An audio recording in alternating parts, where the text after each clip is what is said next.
A new mentorship program for America's Best New Chefs, some real numbers behind the demand side of dining, and an update on Airbnb's experiences that I personally didn't see coming, as well as so much more. We're back. It's the Repertoire Podcast. My name is Justin Khanna. I've got Ray DeLucci with me. Ray, I know you and I were chatting like we wouldn't have enough stories for today, but the industry delivered this week in droves, and we've actually got a lot to talk about today. We do. It has been small stories, but busy stories, and I feel like updates that I want to be aware of, and that obviously we feel like the audience should be aware of. So I am excited to get into it. I've been bringing themes on the past few episodes. For whatever reason, there's been like a through line to all of my stories. And for today, it's called Dining Outside the Lines. And so there's a couple of different like surprising elements, things that I didn't necessarily see coming on the recognition side and the awards side of things, and how some of these publications are really trying to make a new name for these things that they've tested in the past. And even the way that they're documenting some of this stuff is really, really fascinating. And so the place that I wanted to start, Ray, do you remember when we covered the Airbnb experiences with their new launch that they did I a do. couple months back? So are you familiar with Chef's Table on Netflix? That's the other question that adds It's context to my the story. go-to show when I was in culinary school. So believe it or not, they partnered. I don't know if anybody saw this coming or if this was going to be something that anybody had on their 2025 bingo card, but we covered the launch of these things called experiences on Airbnb back in the day. And this was not that far long ago. Back when I was doing pop-ups, I used to partner with Airbnb locations because it was a beautiful kitchen and they would rent it out for space that was cheaper than me getting a restaurant. And we covered it on the show in the context of maybe private chefs take advantage of something like Airbnb experiences. But this new project surprised me, and I want to go into exactly what it is because I think it's absolutely brilliant, and there are so many lessons that you can take away, even if you aren't the person who had a Chef's Table episode made about you and your restaurant. So maybe we will put some pictures up on screen. Not a lot of people know this, but during the slow season at the restaurant in Norway, I did something very similar to what Airbnb and Chef's Table is doing. And I did cooking classes at the restaurant because it was exactly this same reason. So I'll pull up a couple examples. You can see them, Ray. And effectively what it is, they've partnered with chefs like Atsushi Tanaka, Jamie Oliver, and this is like a global thing. So this is in London, this is in Seoul, this is in New York, this is all over the place. And it's actually on the Airbnb website, it's labeled with Chef's Table. So it's Chef's Table in partnership with Jamie Oliver. I'll pull up some of these other images here. The thing that is so striking to me, if you look at the image of how they lay this out, is on one side of the screen, it says what you'll do. And so a couple of these examples that I want to bring to people's attention is this one here. It says it's an exact timeline of what the experience is going to look like. And so start with a drink, kick things off with sips and snacks at the Chef's Table. Then you make your own spritz, and each of these has a photo that goes along with it. So it's very like step-by-step, almost like a software tutorial on how you're going to kind of like break something down. Then you meet the chef, learn genuine pizza philosophy and how to make the perfect pie. Get cooking, learn to stretch, top, and fire your dough, and then dig in. And then the last one is enjoy your creation. Pair your pizza with wine, sides, and finish with a homemade seasonal dessert.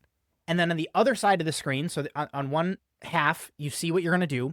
And then on the other half, it's the price, and then the dates, and then it gives the time slot, and then how many slots are available. And so if you go on to Jamie Oliver's one, it's sold out. It was a $295 one. I think that's the most expensive one. And then like Atsushi... Yeah, so like Atsushi Tanaka is also sold out. It's $193 for his. And just so that you get a sense of, I just read a pizza one. This is from, I think, a chef in Miami who's doing one. And then Atsushi Tanaka, I've done a guest chef dinner with him at the restaurant in Norway. And he has I think, one Michelin-starred restaurant in Paris. And so his is sip and settle in, try off-menu dishes, taste our classics, watch me plate, and then rare access to the kitchen. And so I think the takeaway for folks is, one, on the... if you're going to do an experience like this, not partner with Airbnb, I think there's tons of opportunity to just have this live on your website as an additional thing that you can offer to people in the context of a time frame that might make sense for your team at the restaurant. Because from a Lyft perspective, you are able to get effectively the same revenue that you would get from somebody sitting and dining and having the tasting menu. But because of the access that you're able to offer them and the kind of like VIP nature of things, you're actually able to profit, I think, a lot more. From a food cost perspective, this is way more affordable. I think even the only thing that I see that's maybe like a little bit of a detractor is the involvement that's required from somebody whose like time is worth a lot more, i.e. the exec chef. But I think some of these have done a really good job of like actually protecting that person's time by involving other things in the experience, like cocktail making, like a tour of the grounds, like a behind the scenes, you know what I mean, look at how the operations actually works here. And so I highly recommend you check this out if this is something that you would be able to implement in your business. But secondly, I just think it's so cool that the person who, this is like a total Matrix thing. The person who is at Chef's Table, who's in charge of this, their name is Justin Connor, Connor, which is, again, just like in another Creepy. life, I could have been this person. But this just partnership and the way that they're integrating all of it is like, people trust Airbnb, people trust Chef's Table. And I think the problem with Chef's Table is there's no way to actually, quote unquote, taste the food. You might be a fan of the stuff on Netflix, but you can't actually go and, you know, maybe because of the popularity of one of these restaurants, it's like there's an access problem now because Chef's Table has totally blown up this place and everybody knows of them now. And now it's impossible to get a reservation. And so what is a guest or fan to do now?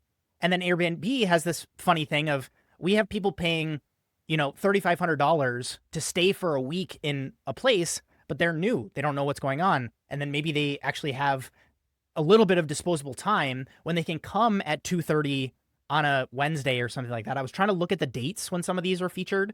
The one in Miami, most of them are on Thursdays, and it's every other week. And so just so you as a business owner might be able to get a sense of like, how regularly are people doing this? And it looks to me like they're doing parties of like 10. Like from the Miami one, there's 9 slots available. It's from 6:30 to 9 p.m. And so, again, another takeaway that might structurally help you think about this. Anybody who's worked in fine dining knows how the VIP steps of service typically go for somebody. They get a welcome cocktail upon arrival. They get a special spiel from the captain as they go to the table. They're going to get a kitchen tour at the end. And so what effectively Airbnb has done with Chef's Table here is operationalize that and said, this is actually what we're just going to sell, sans a little bit of like the full menu experience. And so more of the learning about the place, more of a connection to the actual physical location, and ideally the staff there as well. How much is that going to actually translate to a memorable experience that you are likely to talk about that you might naturally do for certain people? Maybe it's your industry homies that are going to come in, or, you know, maybe your own family came out of town and you want to like hook them up with a cool, just again, behind the scenes experience. I just thought it was really cool to see stuff that, for those of us who've worked in restaurants who provide this experience to people as an act of generosity, it now turns into something that is again, I don't know exactly what the numbers are on this, but this seems to me like it's very, very profitable. I don't know. Do you have any thoughts on seeing this go live and maybe the chefs that they chose or how the experience is structured? It's actually kind of funny. I'm working on doing some. I'm becoming a chef on the platform as we speak. I'm actually going through the process. Want to offer my services in my region because I've done some private gigs, so I can definitely report back on that. What's interesting here, though, is the one in Chicago, obviously closest to me, Bungalow. So it's stretched pizza dough and taste wine at Bungalow. Sip middle browse natural wines while learning to shape dough from co-founder Pete Terrence. And it's in partnership with Chef's Table. It's in Logan Square. They give like all these cool little icons on the page. It's $50 a guest, so not a terrible price.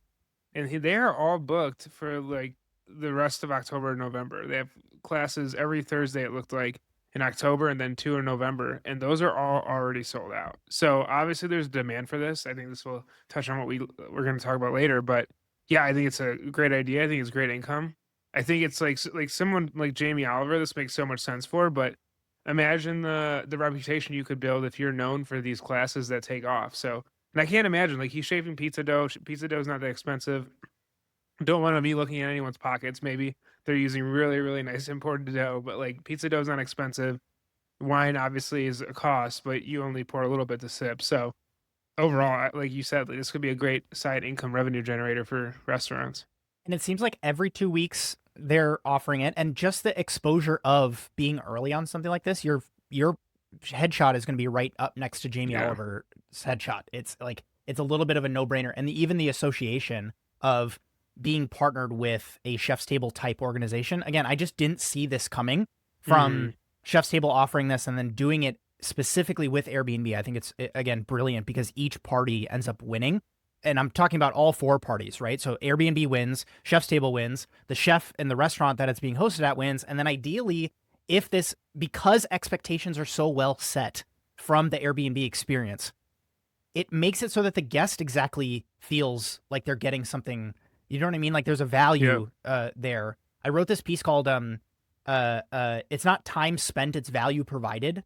And I think that this can be such a big frame break for people where, again, you multiply this across, like, and even if you get another reservation across the guests that end up coming, because again, they're going to be there for the whole week in Miami or something like that, and they're going to come back for dinner later, and they're going to be so much more inclined to like spend more. They're going to know exactly what to order because they've had such a in-depth amount of time spent with you.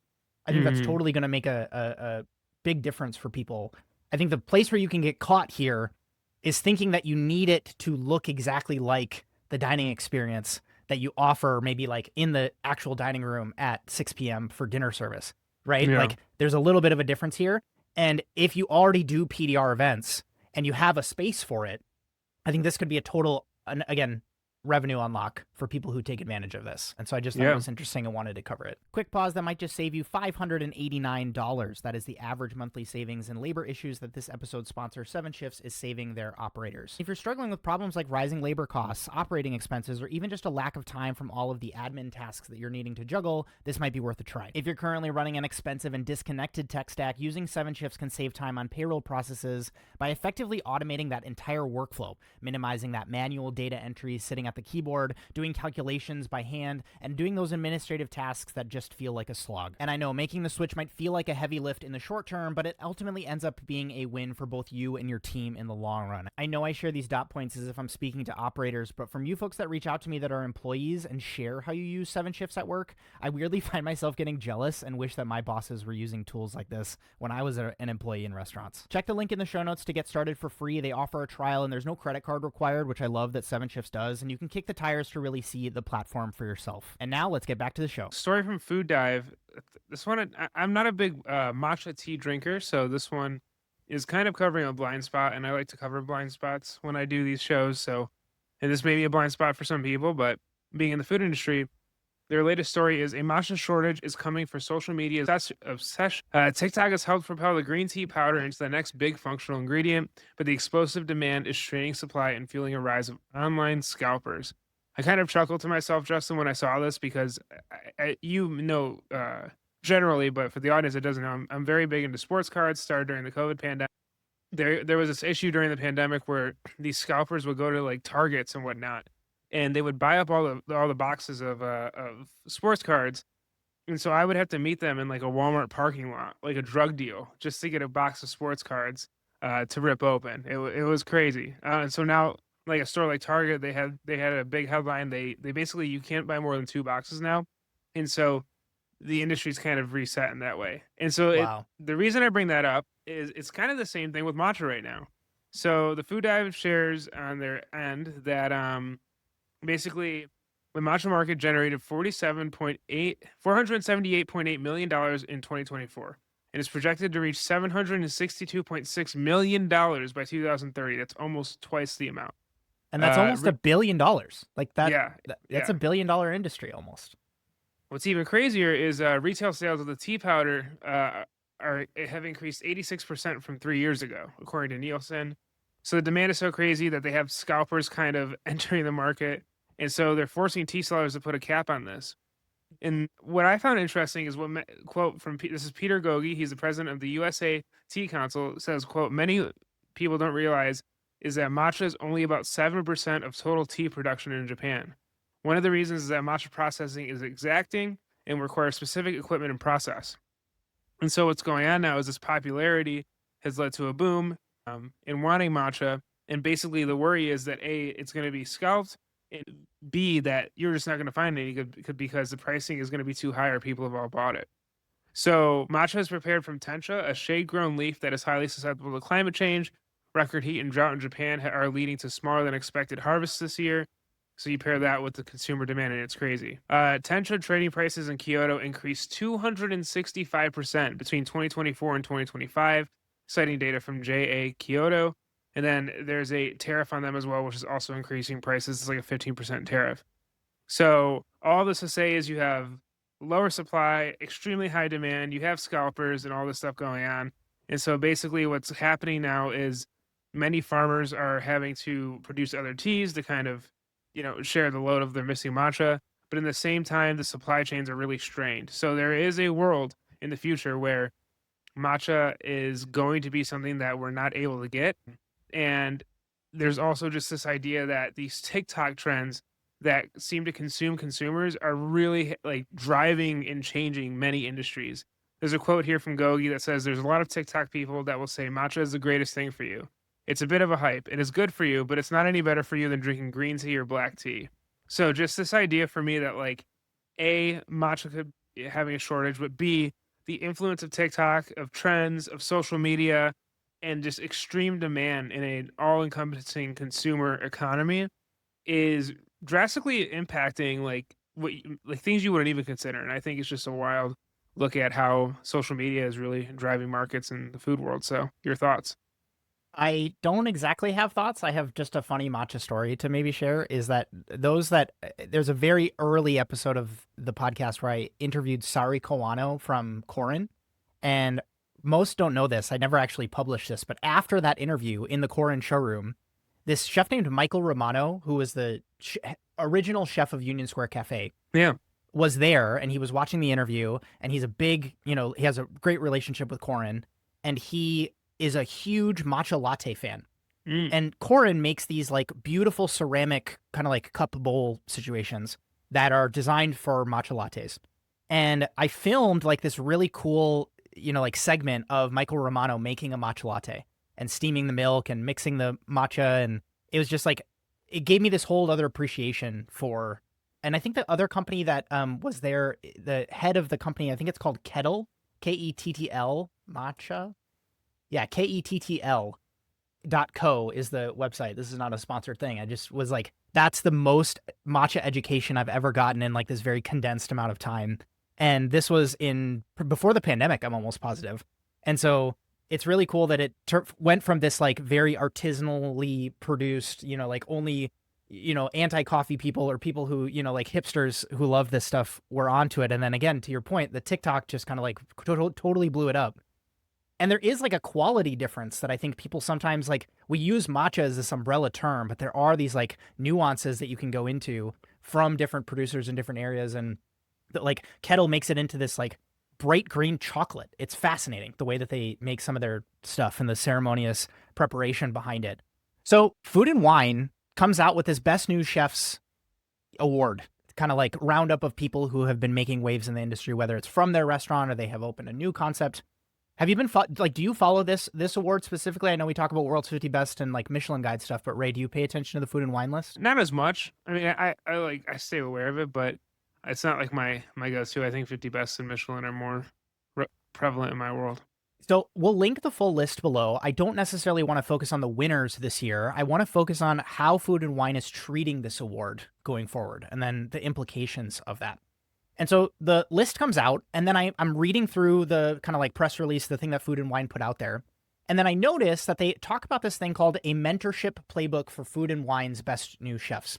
And so what they've effectively done is launched a full program for the chefs that receive this award to get mentored by other previous recipients of the award, which again, I think is a really cool, just like way to tie it all in a way that I think a lot of these lists, if you even look at the original history of the Michelin Guide, it's a marketing thing. It is like, hey, we want to be known as a authority in food, or we want clicks to our website, or we want more ads that we can be able to run. And so let's put out this list, and who cares? Let's just put it out there. And it's almost like a rage bait thing, because especially like San Pellegrino really took advantage of this. Like if we name actually a definitive best restaurant in the world, everybody's going to debate that, and that's going to turn into its whole thing. And I think where people kind of felt hollow with the whole, giving out the awards is, maybe a hollow chase in one regard. But I think there's no like through line, even with World's 50 Best. For those that aren't familiar, they made a change several years ago where once you won that #1 award, you weren't eligible to win it again. And that was something that, again, like shook up the whole way that they go about things. But Food and Wine is kind of taking this other approach where people can say, the piece says, quote, step away from the stove, elevate your people, and more lessons for success from the best new chefs. And so I kind of want to read some insights here. Basically what happened is the awards happened, and then they hosted like this round table. And it is kind of strange. Like the photo that they posted on the website is like, It's a bunch of people in a circle, and there's a disco ball in the room. And then it's like they BNC is what they're calling it, Best New Chefs. BNC alumni and other industry experts would share insights and answer questions that will help the winners of the award for this year, 2025, navigate what's next. And so here are some highlights, and I'll read through a couple if this helps save you some time. So the first one is to untether yourself. You can't grow if you're tied to the stove every day. We made a conscious decision early to step off the line so we could spread modern English cooking to New York. And this is from Ed Szymanski of Dame, Lords, and Crevette. Enjoy the journey together. I want to build teams that can grow with us and eventually open their own restaurants following the same path we did. This is from Isabel Koss. And then there's there are growing pains. Go your own way. Get out if you need to. Growth happens on its own timeline. Always be looking ahead. Learn to delegate. Set yourself apart. Value your own time. All these, like, they seem like platitudes, but I think when you compare it to the alternative, which is, again, people label that as like toxic chef culture. I think a lot of these conversations happening in the context of like people who are genuinely at this like maybe hockey stick inflection point moment in their career is really, really cool. And I just want to applaud it when I see it, because I think it's really, really awesome that Food and Wine has decided to make this a more long-term thinking thing, as opposed to like, okay, we did the thing, and, you know, for the 3-day halo that's going to surround us announcing this award, and then we're just kind of like, well, we'll see you guys next year. And the reason why I think I'm, again, seeing this behavior from them is I also noticed that they are starting to link to, like, it's called the every Food and Wine Best New Chef winner list section of their website. And so basically what you can do is you can go on Food and Wine, and going all the way back to 1988, you can see every single chef that's won the award. And so by next year, there will be over 400 chefs who have won. And they basically give a play-by-play history of like exactly who won. And if you're interested in kind of like researching chefs and seeing how this is all kind of like transpired, you can kind of see just some cool, like Thomas Keller was 1988. That's crazy. As like, and like Todd English was 1990. Michael Romano was 1991. Like that's, you know, like the year I was born, Michael Romano was Best New Chef in Food and Wine. And then there's even some other cool things of like in 1992, why are there no Best New Chefs in 1992? And then they say in a short-lived experiment, Food and Wine ran a Best New Restaurants list instead. And then at the 2023 Food and Wine Classic in Aspen, Bobby Flay, who had been informed in 1992 that he'd been chosen, was given a honorary Best New Chef's coat. And so it's like a very cool time capsule, almost like wiki of the history of this guide. I'm even calling it a guide, I think is kind of interesting. And I think the way that this stands out, and maybe my only pushback to this, is all of these other awards go to the restaurant. So they go towards, you know, the Michelin Guides Awards, the restaurant, the stars, or World's 50 Best Restaurants Awards, the restaurant, its place on the list. But giving this to the chef explicitly actually makes sense now in this context, because they're going to mentor the chef now in the context of, again, getting all these other alumni, quote unquote, to give them advice. I think that's cool in the sense of it makes it so that the industry can evolve and grow and improve in a way that I don't always think that, you know, that's maybe the only pushback that people might send on something like this, is that, you know, so-and-so gets the award, but it was actually their team that allowed them the capacity for their restaurant to be, you know, esteemed enough to get this award. So I don't know if you had thoughts there. And then I had one more quick tack on before I hand it back to you, but on the Food and Wine list, what are your thoughts? No, I think it's cool to see. You know, it's interesting for me. Like the one thing I did appreciate about Food and Wine, where as much as like World's 50 Best and Michelin are like established restaurants, Food and Wine was like looking at always like the next generation. Yeah, it has a rich history. I just wonder. It's interesting to see kind of the trends. I went back to like 2017. That's what we were talking about this, and like Jordan Kahn is on there. The chef of Oriole, Noah Sandel was on there, and it's like it's just cool to see kind of. It's not only a mapping of the best chefs over the last few years, but a mapping of like the dining trends and what was popular at that time. So it's definitely like if you're into food history or you're newer to the industry, it's definitely a good list worth like perusing. So in the theme of building off of these lists, Eater's doing it too. So I don't know if you looked at this. The one that stuck in my mind is Eater put out a list of the most essential and influential restaurants in America in the past 20 years. But what it really is, if you like try to find the list, it's Eater does these 38 lists. So if you go to Austin or you go to Miami or you go to Chicago, there's a 30 Eater 38, which is like 38 restaurants in that city that kind of like across the spectrum give you a good mix of like casual places and different cuisines, and like there's a fine dining spot or two, and there's a wine bar included. And so all of that kind of culminated, and they went back into the archives, I think, and said, we have all these 38s lists. How do we kind of like distill it down? And if we were to pick 38 all time quote unquote restaurants of the past 20 years, which ones would we pick? And they put out that list. And this, I think, really got people's, like tempers going, because there's some places on here that like either are incredibly like niche neighborhood specific places, or they're like, again, the places who have just like totally changed over the past 20 years, or they're relatively new. Like they've only been open for a couple of years. Yeah. And then they get, a placement on this list. And so a lot of comments, a lot of people kind of like saying, how dare you not mention XYZ place, which again, from a clicks perspective is exactly what a media company wants. But just to read a couple of the places that are on this list, it's listed in alphabetical order. So they have Alinea, they have Animal, they have Atelier Creme, they have Atomix, they have Carbone, Four Horsemen in Brooklyn, Franklin Barbecue, which we covered on the show 2 weeks ago, Jelena in LA, Husk, Kasama, Mission Chinese Food, Momofuku Sambar, Red Rooster. I'm just going through places that people might know of. There's obviously more. Town in Honolulu, Via Carota, Zahav in Philadelphia.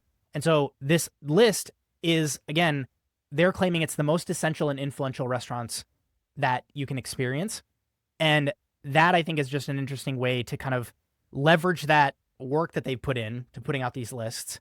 And then again, it is this kind of like, we're an authority in food, plant our flag in the ground and say these things. And so again, I don't know if they're going to continue to do this, if it's going to be like every 5 years they put out something like this. But I think this is one of those interesting things of, yes, it helps to get a bunch of attention on you, but you've kind of like spent that card, so to speak. Like you can't really like publish this every single year going forward. And so I was kind of perplexed by seeing them publish something like this. I was going over the list as we went through. I mean, there's a lot of, really, really integral restaurants to this list. I was a little, I mean, I don't know. I guess the French Laundry falls below this. I think that was the thing to see, because 20 years ago, it'd be they were still kind of in their heyday at that time. Like I feel like but they opened in the 90s, so I think that's the thing that they're trying to. Does that disqualify them? I know they were 90s to like mid 2000s. Yeah, I think overall, I think it was pretty good. I don't think there's any I would disagree with. I think Red Rooster is a cool one to see. And then Husk by Sean Brock. I think that was such a defining a restaurant. So all in all, I think it was good. It's just interesting to see, like, it'd almost be cool to have a list of like what restaurants. I feel like they have to do 40 years now, and like what restaurants shaped that, because all these restaurants pulled from a different era and in a certain way. So, but overall, I think it's interesting. But yeah, like, how are they going to update this? Like, if you can't really have something fall off this list, can you? Yeah, exactly. And I'll just adding a little bit more context. This was sponsored by Cadillac, apparently. And so one of the comments says, I love how Cadillac paid for this, kind of a gloved slap in the face to that other company that sells tires. And just to read a couple of other comments, it says, WD-50 and Ubuntu should be on top of this list. Somebody says, having been to over 20 of these, I can confirm that this is a very odd list. That's actually a good point. Ubuntu and WD-50 not being on here is actually a very, very smart point. But I think that like W50's closed, you know what I mean? So like there's a problem there from a history perspective of, I also think Ubuntu. Yeah, and so another comment, did a PR firm write this, question mark? Can confirm that a great deal of these are overrated. Again, so like they got the people going, you know what I mean? There's a lot of people talking about this. Interesting way to do a sponsored post if this is exactly, how it is. But like Cadillac isn't, from a logo perspective, I don't even think Cadillac is featured in some of this. And so just very weird to see the way that both of these companies, Eater and Food and Wine, are using these, like, for all intents and purposes, artificially created awards that they bestow every year. And how one is just kind of like getting all this hate and it's turned into this like ad monster. And then Food and Wine has like, we're going to mentor the chefs. We're going to like host roundtables. We're going to bring the people who have won these back. We're going to host a thing on our website where you can see the history of how this award has evolved and the people who have been showcased on this. It's just, again, tale of two cities, so to speak. But it's also interesting to see Carbone. I mean, I know that, obviously one of the hottest reservations, but like, would have they like that type of cooking was prevalent in a town like Buffalo, you know what I mean? Not saying Right. that it's like they do it at such a high level, no disrespect to them, but when it came to like essential to shaping the dining culture, that's just an interesting one. Um, Yeah.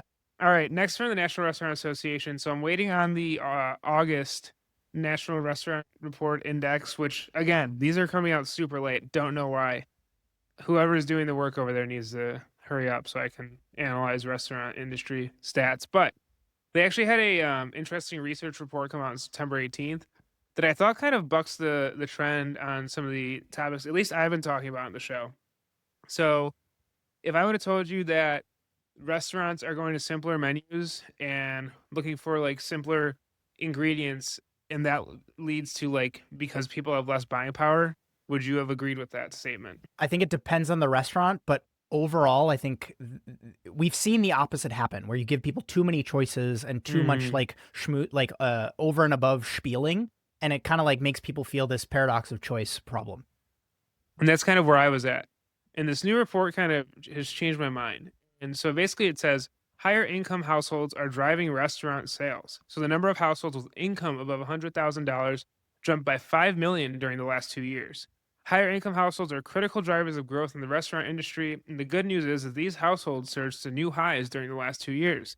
There are 57.7 million households with annual income of $100,000 or more in 2024. That represented an increase of 5 million households from 2022, when the households with an income of $100,000 or more numbered 52.7 million, and this is adjusted for inflation. The recent upward trend is important because the number of higher income households declined during the pandemic. They reached a peak of 53.8 million in 2019, and then they fell to 52.7 million in 2022. They go on to say that higher income households also make up a larger share of total households than they ever have, with income of above $100,000. In comparison, 40.7 million households with annual income below $50,000 represented 30% of all households in 2024, while 36.5 million households in the 50 to 99,000 range made up 27%. And so, why is this important? It says here that basically, they have a graph which I can put up, but it basically says that the positive trend in higher income households continues. It bodes well for restaurant sales growth in the years ahead. And they have a like pie chart here, which is on the screen now, and the share of total restaurant spending by household income levels. And it has this big part here, this big giant blue part, and that's 100,000 to basically $200,000 in income of 35% of the total restaurant sales. So, what does this mean? For me, it's means that obviously people are willing to spend. It makes sense that if the more money you have, the more money you spend out to eat.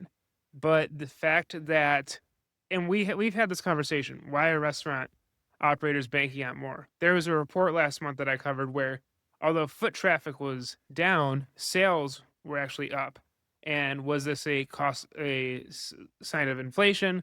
Was this a sign of costs going up, so therefore prices are up? And all of that is yes, but where I saw that as maybe a negative and a stressor on the industry, it actually seems to be a positive because as you're seeing, more and more high income households are basically taking part in dining out. Obviously, from a society's perspective, my worry is that the everyday person gets priced out more and more from even the luxury of going out to eat while higher income households come in. But for a purely business perspective, higher income households are now seen as what's driving the restaurant industry sales. And while that has been the case, it seems to be even more so now going into 2025. So, in a world where the economy feels really fraught and like dangerous, in a world where things are like much more expensive or feel much more expensive at least, and inflation is high, people are still finding the means to go out to eat, and higher income people are especially finding the means, and they're actually what's boosting the restaurant economy right now. So, your thoughts? I just did a quick search to see what's the like of that. If you're making $100,000, what percentage of that goes towards food every year? Mhm. And depending on which source you kind of take the information from, it's about 10%. So it's about somewhere like $10,000 to $12,000 a year if you're one of these high income earners. And I think that's an interesting way for business owners to kind of like frame this information, which is like these people are going to spend $12,000 a year, whether it's at your business or not. Like they're Mhm. going to spend the money the way that one of these reports broke it down is that half of that goes to dining out and half of that goes to eating at home, which I think might also be kind of like a skew in what we're seeing on people who aren't in this income bracket, where maybe they might eat at home a little bit more, or the percentage of their income that actually goes towards eating out might be a little bit different. And so I think that's an interesting thing where you're thinking about pricing, you're thinking about regularity, you're thinking about people coming back and returning. I think that's like such a no-brainer. There's a donut place by us that my son really, really loves right now. And it's like, we don't have it every single weekend, but I kind of like ran the numbers last month and I was thinking about like, if this was a subscription to this donut place, how much like from a yearly perspective am I paying this donut restaurant? Because my wife is like loving the donuts right now. And, my son just gets so excited of like the experience to go to this place. And so I think that that's an interesting way for people to approach some of this stuff is the people who have the disposable income to spend. Why shouldn't they come to your place? And more importantly, why shouldn't they return over and over and over again? Because clearly we're seeing like the total addressable market of these people increasing in size. And so all of this, I think, is like in the doom and gloom as we cover the negative sides of some of these economic realities. There's also some of this that could be positive for you and your business. I don't know. Yeah, I definitely agree. That's all I had on that one. So I'm going to do a quick rapid fire if that's cool, because I know I want to keep this episode relatively streamlined. So the first one is a book that just came out. The author is Adam Reiner, Reiner, and it's called The New Rules of Dining Out. And so I ordered a copy of this book. It's not here yet, but they did a dinner with James Beard. And I don't know if it was actually a dinner or like a panel discussion with the author. And I have been very much so on this high horse of I talk to restaurant professionals, I coach chefs, I really spend a lot of time on the operation side of things with the clients that I work with at Repertoire. And what I also have done in the past is my like this place called Going Out to Eat videos on YouTube on my own channel. And so I kind of like sometimes have this sense of angst where I want the restaurant people to talk more to the guest in a way that actually like connects with them. It's not your very stereotypical spiel or this like at a distance, we just need everything to be perfect and we're just going to present it to you and not show any of our flaws. And then on the guest side, I'm always so struck with people who are like nervous to go to some of these dining experiences, or they don't know what to order, or they aren't willing to make their preferences known. And they're just kind of going to like sit in the chair. And even if they're super having a bad experience, they're just going to sit through it and just like suffer, so to speak. And so I've always been a big proponent of like more communication happening. That's context point number one. And then the other one is this really fascinating blog post that Tim Ferriss did when he was, I think, writing the 4-Hour Chef or the 4-Hour Workweek. And he talked about like behavior and etiquette that you can use at a restaurant to become a regular and to basically become homies with like the bartender or the maitre d' or XYZ person to genuinely like form a relationship and by proxy make your experience better at that place.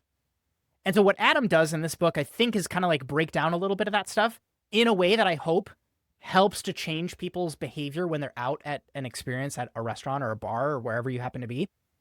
That I think is a very useful antidote for what happened to all of us in COVID. Because for those that don't know, I was running an event production company going into COVID.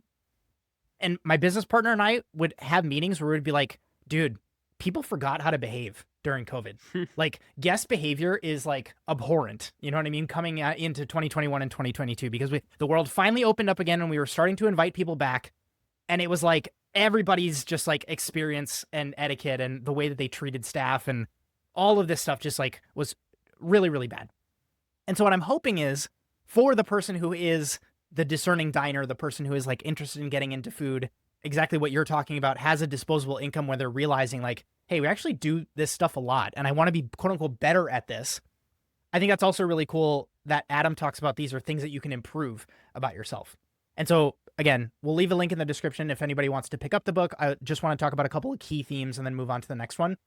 One is like active participation.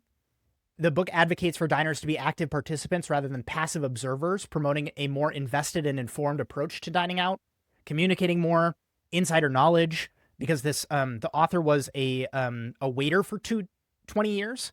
And so he offers a behind the scenes perspective on how restaurants work, building relationships, which I kind of talked about, soliciting recommendations, asking servers for suggestions and guidance, managing expectations, wine intimidation, and becoming a regular.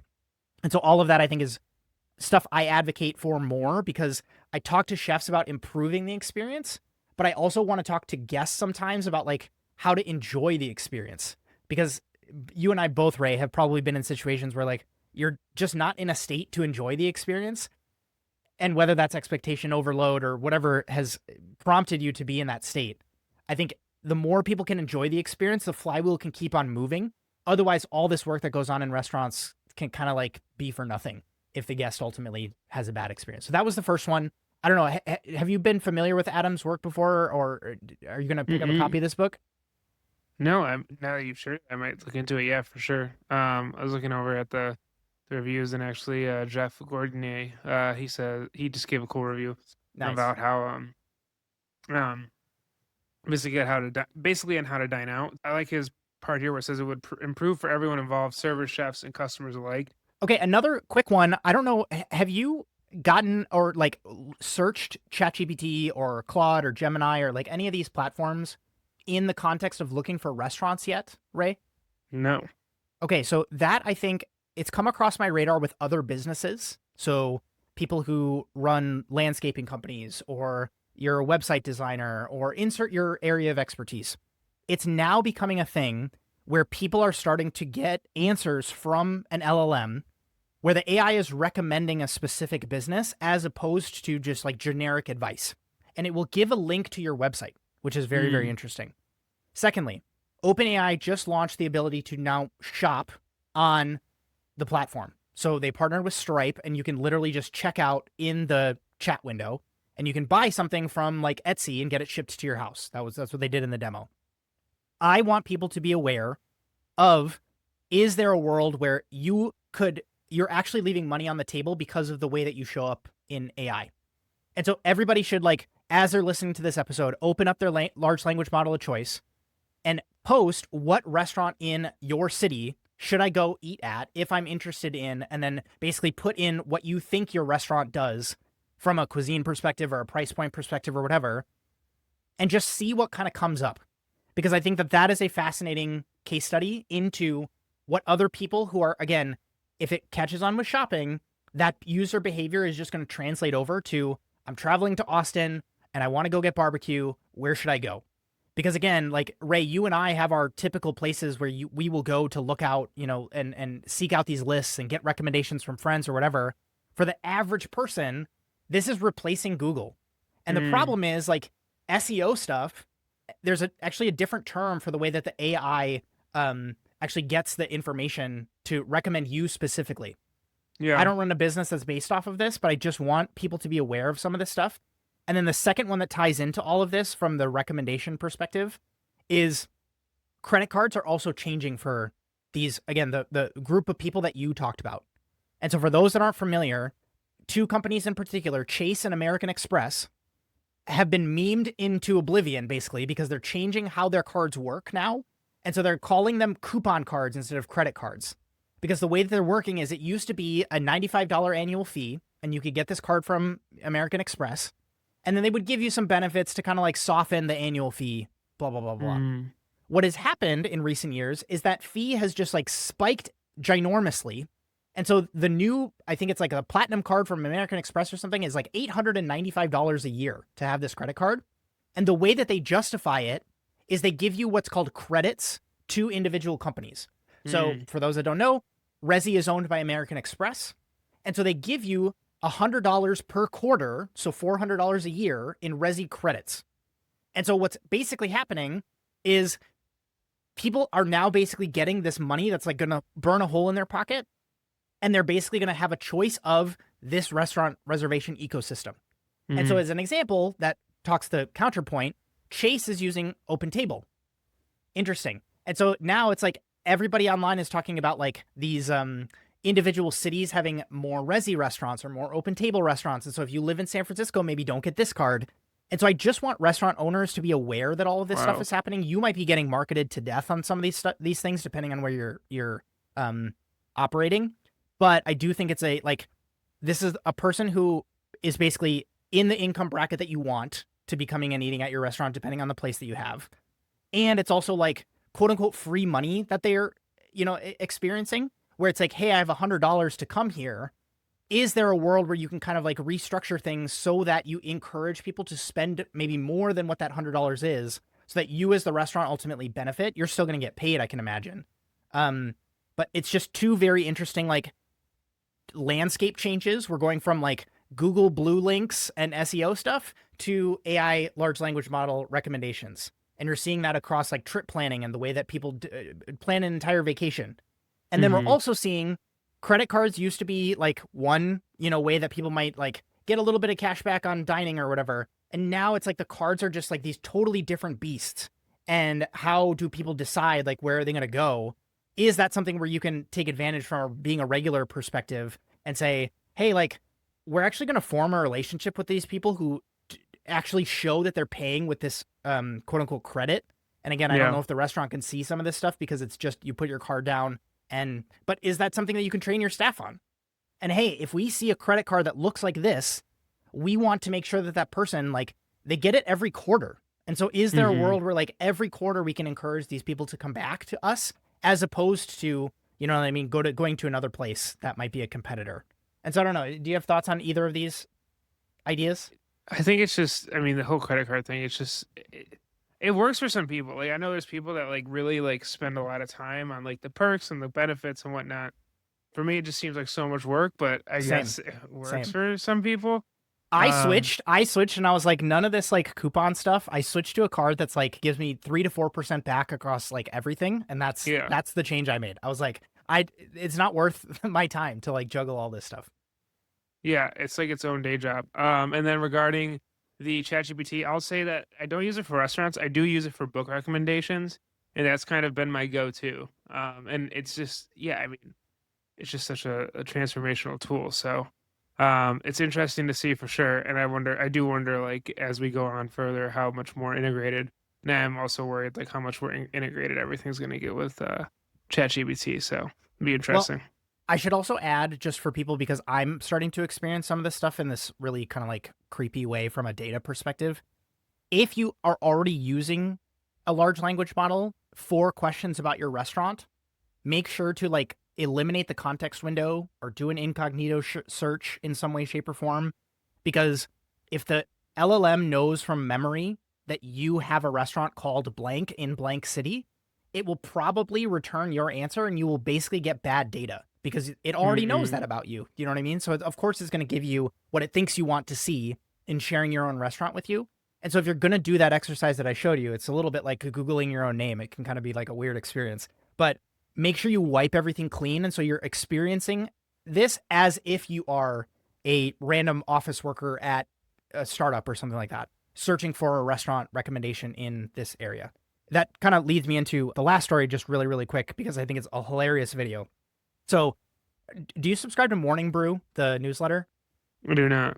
So it's a business newsletter. It started and I think they sold. And they basically started a whole media company around this. It was like 4 finance bros on Wall Street. And they started this media company, and one of the shows that they do is called Good Work, I'm pretty sure. And they did this whole breakdown of what they call them slop bowls. Have you heard this term? So a slop bowl is your bowl at Chipotle or your order at Cava, or you go to Sweet Green and you get the grain bowl with sweet potatoes and the dressing or whatever. And they call it a slop bowl because it has just totally transformed how people in these metropolitan areas eat lunch.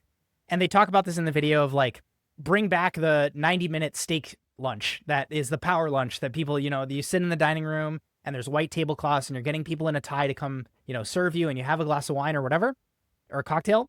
Yeah. This slop bowl has completely taken the place of that. And this is like a really fascinating breakdown of, there's like an entire street in Midtown Manhattan that has like all of these chains where you can order on the app and you go eat out of a piece of cardboard. And it's like, you line up and you eat this thing that is like assembled, not like genuinely cooked. And I think that there's, even the way that this is like caught on from a meme perspective is just something fascinating to pay attention to in the era of, and they cover this in the video too, of like Steve from Chipotle becoming a billionaire is like everybody else caught on to this and was like, oh my God, we're going to do the fast casual thing.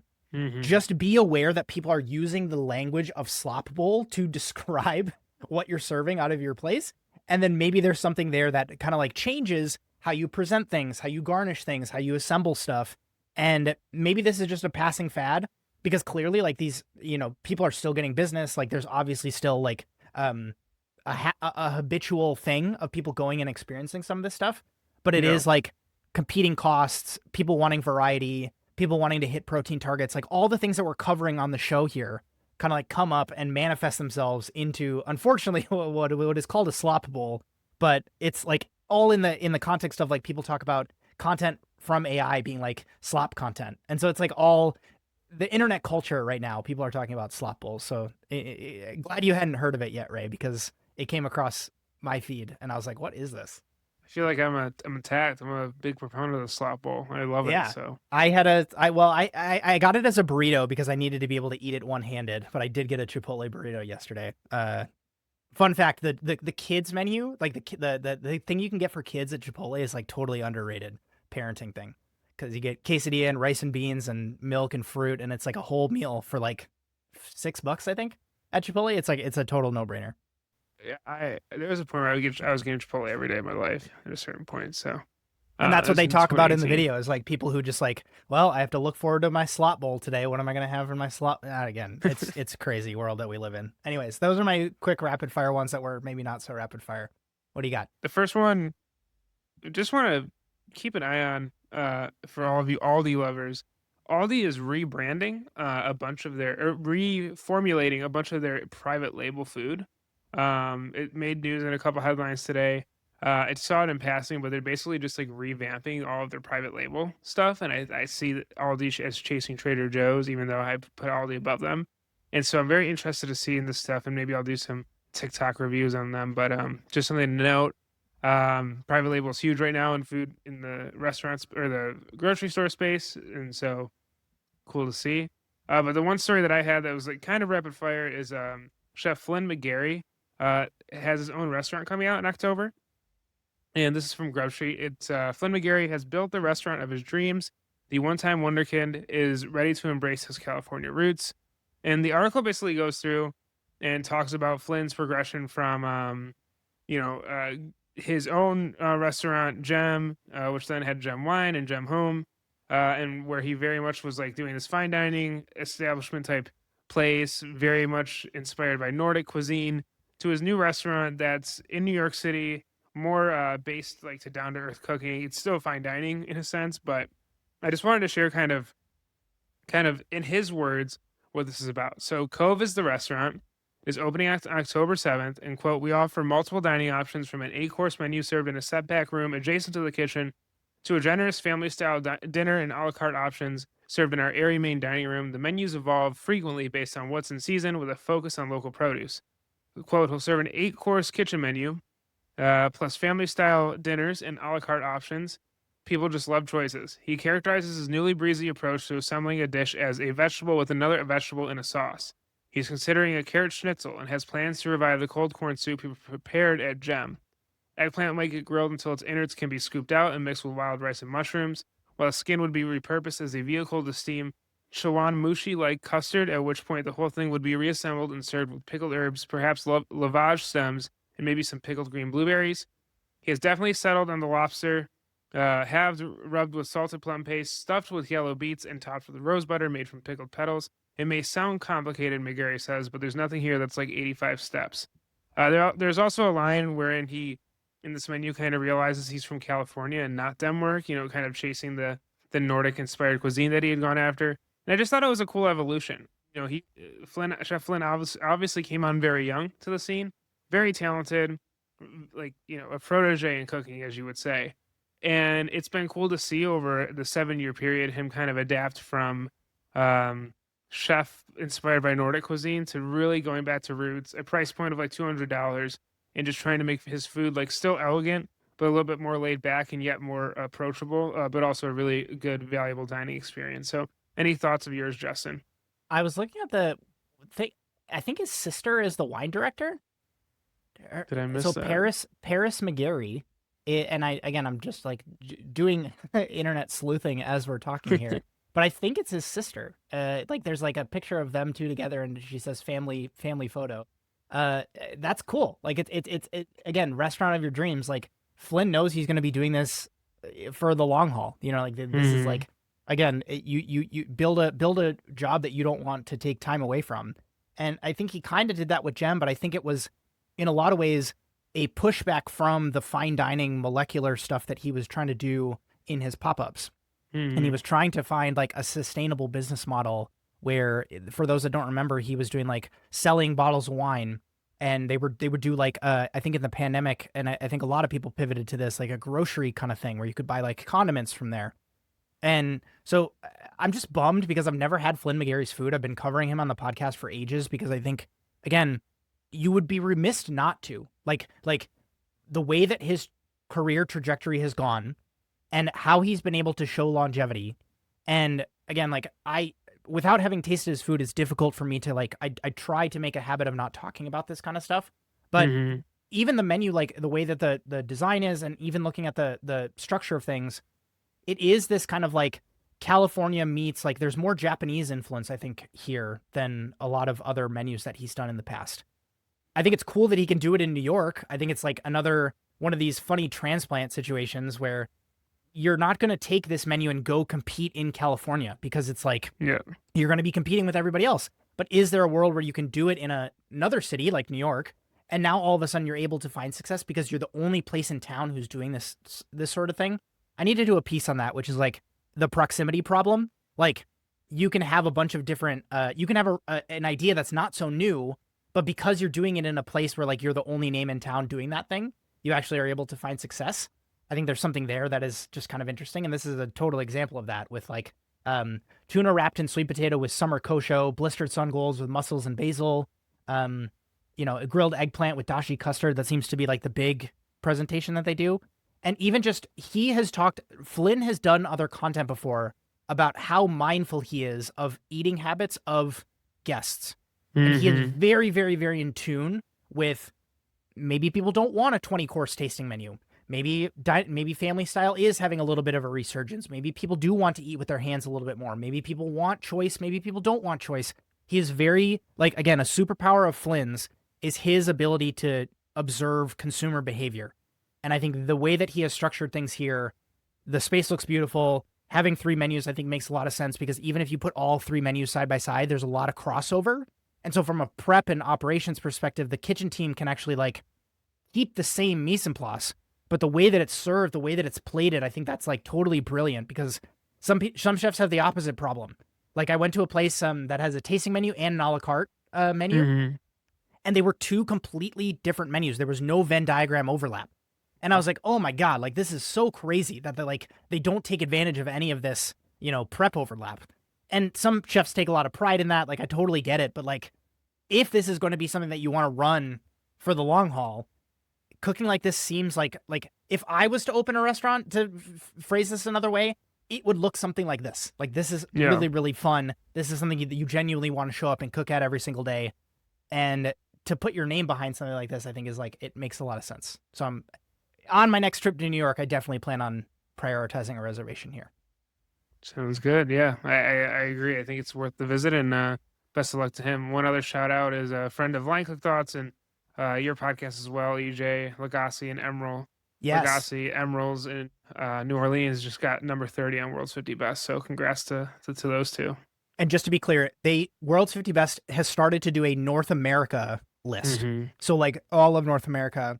Instead of World's Fit, like the entire world, that's a different list that comes out later. Apologies, but North America. No, you're good. I just like it's becoming confusing. You know what I mean? Confusing. You and I try to keep up on these awards here, but they're creating so many of them and variations on them that it's kind of hard to keep up here. Okay, for those that aren't subscribed, please do, because we are publishing on an incredibly consistent basis here. I'm super proud of Ray for all the work that he's been doing. You can check out the show notes for any of the stories that we've covered today. And if you're listening audio only on a podcast platform, please leave us a rating, and also make sure you're following the show. If somebody sent you this episode, we publish episodes like this almost every single week. And so if you want to keep up on the news that's happening in the industry, from chef stuff to restaurant stuff to food producer stuff and even stuff in the economy, if you're focused on running an impactful business in hospitality, we're trying to make the best show for people that care about that kind of stuff. And so it would really, really mean a lot if you would subscribe, and we'll see you next week.